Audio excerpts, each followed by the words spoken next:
মানুষ নিজের জীবনে অনেক বস্তু অনেক ব্যক্তিকে অনাদর করে থাকে, ভাবে যে ওর কোনো মূল্যই নেই, এটা তো কোনো কাজেই লাগবে না। এবার ভাবুন যে আপনি কোনো পথে হাঁটছেন আর আপনার পায়ে একটা কাঁটা ফুটে গেল। তখন আপনি যাই করুন না কেন, তলোয়ার দিয়ে আপনি সেই কাঁটা বের করতে পারবেন না। তার জন্য আপনার দরকার পড়বে একটি সূচের।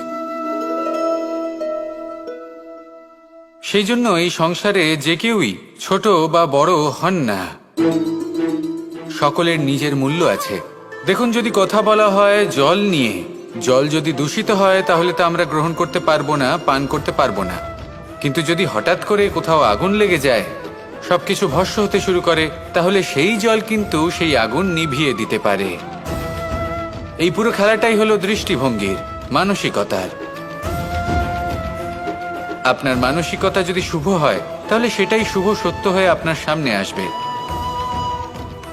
এই সংসারে বস্তু হোক বা ব্যক্তি হোক, তাতে খুঁত ধরা বন্ধ করে দিন আর তার কি কি গুণ রয়েছে সেটা খুঁজে বের করতে শুরু করুন।